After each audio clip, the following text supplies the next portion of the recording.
Hi friends, അസ്സലാമു അലൈക്കും. ഹിബാസ് വേൾഡിലേക്ക് എല്ലാവർക്കും സ്വാഗതം.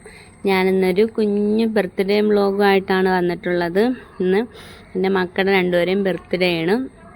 വലിയ ഫങ്ഷനായിട്ടൊന്നും ഇല്ലായിരുന്നെങ്കിലും നമ്മൾ സഹോദരൻ നാത്തൂനും ആദ്യക്കുട്ടനും ഇല്ലേ, പുനലൂരാണ് താമസിക്കുന്നത്. അവരുടെ വീട്ടിൽ വെച്ചായിരുന്നു ബർത്ത്ഡേ ആഘോഷം എന്ന് പറയാനൊന്നുമില്ല കേട്ടോ. എങ്കിലും ഒരു കേക്കൊക്കെ മുറിച്ചിട്ടുണ്ടായിരുന്നു. പിന്നെ കുറച്ച് നേരം നമ്മൾ തൂക്കുപാലത്തിലൊക്കെ പോയിരുന്നിട്ടുണ്ടായിരുന്നു.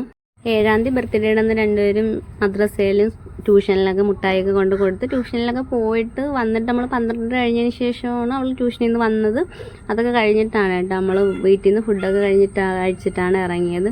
സ്കൂളിൽ മുട്ടായി എടുക്കാൻ പറ്റാതിൽ ഭയങ്കര വിഷമമാണ്. സ്കൂളിലൊക്കെ ചെയ്യുന്ന സമയത്തല്ലേ അവർ രണ്ടുപേരും ബർത്ത്ഡേ, അതുകൊണ്ട് ഭയങ്കര വിഷമമാണ്.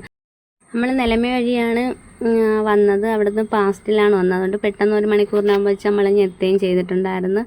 അപ്പോൾ 4 മണിയൊക്കെ ആയി നമ്മളിവിടെ എത്തിയപ്പോൾ. അതുകൊണ്ട് നാത്തൂനും ആദ്യക്കുട്ടനും വന്ന് തൂക്കാലത്തിൽ ഇരിപ്പുണ്ടായിരുന്നു. അതൊക്കെ ഇവിടെ കയറിയതിന് ശേഷമാണ് കേട്ടോ നമ്മൾ പിന്നെ വീട്ടിലോട്ട് പോയിട്ടുണ്ടായിരുന്നത്.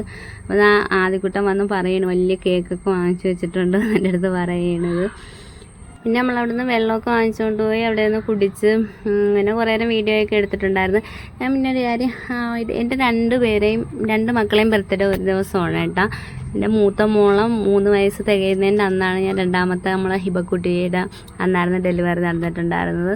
രണ്ടുപേരെയും ബർത്ത്ഡേ ഒരു ദിവസം ആഘോഷിക്കാനുള്ള ഭാഗ്യം എനിക്ക് കിട്ടിയിട്ടുണ്ട്. പിന്നെ കുറേ പേർക്ക് ഭയങ്കര അത്ഭുതമാണ്, രണ്ടുപേരെയും ഒരുമിച്ചാണ് ഞാൻ കള്ളം പറയണമെന്നുള്ള രീതിയിൽ. പക്ഷേ ഇപ്പം എനിക്ക് 1-2 പേരെ എന്നെ അറിയാം കേട്ടോ. അതേ കണക്ക് 2 മക്കളെ ഒരുമിച്ച് ബർത്ത്ഡേ ആഘോഷിക്കുന്ന നമ്മളെ ഏരിയയിൽ തന്നെ മടവൂരിൽ തന്നെ ഒരു കൊച്ച് അതേ കണക്കുണ്ട്. അതിൻ്റെയും 2 മക്കളെയും ഒരു ദിവസമാണ് ബർത്ത്ഡേ ഉള്ളത്. ഇത് നോക്കിക്കേ, ഇതാ പുനലൂർ തൂക്കുപാലത്തിൻ്റെ 2 അറ്റത്തും 4 കിണറുണ്ട് കേട്ടോ. ഇതേ കണക്ക് ഞാൻ ഗ്രില്ലിട്ടിട്ടുണ്ട്. പക്ഷെ അതിനകത്ത് കുറേ ചില്ലറ പൈസകൾ നമ്മൾ തുട്ടില്ലേ, ആ 4 കിണറ്റിനകത്തും ഈ തുട്ടുകൾ കിടപ്പുണ്ട്. അതെന്താണ് സംഭവം എന്ന് വെച്ചാൽ കറക്റ്റ് അറിയത്തില്ല. അറിയുന്നവരുണ്ടെങ്കിൽ ഒന്ന് കമൻറ്റ് ഇടണേ എന്താണ് സംഭവം എന്ന് വെച്ചാൽ. അങ്ങനെ നമ്മൾ ഇവിടുന്ന് പിന്നെ ഇറങ്ങിയിട്ടുണ്ടായിരുന്നു കേട്ടോ. അത് അടുത്ത ഇത് നോക്കിക്കേ, അതിനകത്ത് ചില്ലറ പൈസകൾ കിടക്കുന്ന എന്താണ് അതിൻ്റെ പിന്നിലുള്ള കാര്യമെന്ന് ചോദിച്ചാൽ നമുക്ക് അറിയത്തില്ല. 4 കിണർ എന്തായാലും തൂക്കുപാലത്തിൻ്റെ 4 അറ്റത്തായിട്ട്. അങ്ങനെ നമ്മൾ പിന്നെ തൂക്കുപാലത്തിൽ നിന്ന് ഇറങ്ങിയതിന് ശേഷം ഡിമാളിൽ കയറിയിട്ടുണ്ടായിരുന്നു. ആദ്യക്കുട്ടന് മുടി കെട്ടണമായിരുന്നു. അങ്ങനെ നമ്മൾ ഇതിനകത്ത് വന്ന് നമ്മളിതാ എസ്കലേറ്ററിനകത്ത് നടന്ന് കയറിയത് നമ്മളായിരിക്കും. അത് ഓണല്ലായിരുന്നു. നമ്മൾ സ്റ്റെപ്പ് കയറിപ്പോയതിനകത്തൂടെ. പക്ഷേ അവിടെ ഈ ഒരു പാർക്ക് കണ്ട കുട്ടികൾക്കുള്ള, അവിടെ ലൈറ്റ് ഇല്ലായിരുന്നു. അങ്ങനെ ലൈറ്റിൻ്റെ കാര്യം തിരക്കിയപ്പം പറഞ്ഞു അത് ഇന്നലെ സൈറം മുഴങ്ങുമായിരുന്നല്ലേ, അതുകൊണ്ട് അവർക്ക് ഇങ്ങനെ മെസ്സേജ് വന്നിട്ടുണ്ടായിരുന്നു ലൈറ്റ് ഓഫ് ചെയ്യാനായിട്ട്. അതുകൊണ്ടാണ് അവർ ഓഫ് ചെയ്തിട്ടിരിക്കുന്നതെന്ന് പറഞ്ഞു. പക്ഷേ ബാക്കിയുള്ള മാക്സിലും അങ്ങോട്ടുള്ള ബാക്കിയുള്ള കടകളിലെല്ലാം ലൈറ്റ് ഉണ്ടായിരുന്നു. ഇതിനകത്ത് മാത്രം ലൈറ്റ് ഇല്ലായിരുന്നു. അങ്ങനെ ആദ്യക്കുട്ടൻ്റെ മുടി കെട്ടിയിട്ടുണ്ടായിരുന്നു. അതൊക്കെ കഴിഞ്ഞിട്ട് നമ്മൾ അവിടെ നിന്ന് ഇറങ്ങി. പിന്നെ ഇവിടെ വന്നപ്പോൾ കണ്ടപ്പോൾ പിന്നെ മക്കൾക്ക് ഐസ്ക്രീം വേണമെന്നായി. പിന്നെ നമ്മൾ മാങ്കോയുടെയും ചോക്ലേറ്റിൻ്റെ ഒരു ഐസ്ക്രീം പറഞ്ഞിട്ടുണ്ടായിരുന്നു. പിന്നെ മറ്റേ നമ്മളെ ഗുനാഫയുടെ എന്തോ ഒരു സംഭവമാണ് ഐസ്ക്രീമും ഒക്കെ വെച്ചിട്ടുള്ള. ഞാൻ അതൊന്ന് ഓർഡർ ചെയ്തിട്ടുണ്ടായിരുന്നു. അത് പിന്നെ നമ്മളെല്ലാവരും കൂടെ കഴിച്ചു.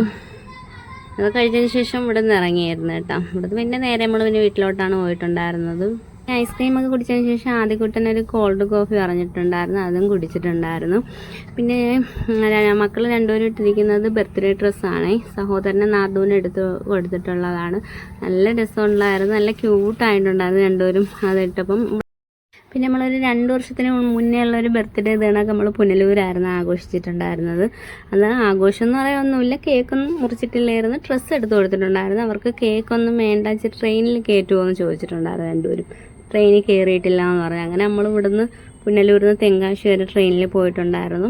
വെറുതെ പോയാൽ ജസ്റ്റ് അവരൊന്ന് ട്രെയിനിൽ കയറ്റാൻ വേണ്ടി മാത്രം. പിന്നെ അതേ കണക്ക് നമ്മളിങ്ങനെ തിരിച്ചും വന്നിട്ടുണ്ടായിരുന്നു. നമ്മളെല്ലാവരും കൂടെ അന്നും ഇതേ കണക്ക് പോയിട്ടുണ്ടായിരുന്നത്. പിന്നെ നമ്മൾ വീട്ടിലെത്തി. ആദ്യക്കുട്ടൻ എന്താ കാറിൽ കളി തുടങ്ങി. ശരിക്കും നമ്മളൊരു 7 മണിയൊക്കെ കഴിഞ്ഞതിന് ശേഷമാണ് നമ്മൾ കേക്ക് മുറിച്ചിട്ടുണ്ടായിരുന്നത് കേട്ടോ. അങ്ങനെ കേക്കൊക്കെ മുറിച്ച് കഴിച്ച് പിന്നെ ഫുഡൊക്കെ കഴിച്ച് കിടന്നു. പായസം വെച്ചിട്ടുണ്ടായിരുന്നു കേട്ടോ, വെർമസെല്ലി വെച്ചിട്ടുണ്ടായിരുന്നു. അപ്പോൾ ഇത്രയൊക്കെയുള്ളൊരു കുഞ്ഞ് ബ്ലോഗായിരുന്നു. വീഡിയോ ഇഷ്ടമായെന്ന് കരുതുന്നു. ഇഷ്ടമായെങ്കിൽ ലൈക്ക് ചെയ്യാനും കമൻറ്റ് ഇടാനും മറക്കരുതേ. പുതുതായിട്ട് കാണുന്ന കൂട്ടുകാരാരെങ്കിലും ഉണ്ടെങ്കിൽ ഒന്ന് സബ്സ്ക്രൈബ് ചെയ്ത് സപ്പോർട്ടാക്കാൻ മറക്കല്ലേ. ഇൻഷാ അല്ലാഹ് അടുത്തൊരു വീഡിയോയിൽ കാണാം. അസ്സലാമു അലൈക്കും.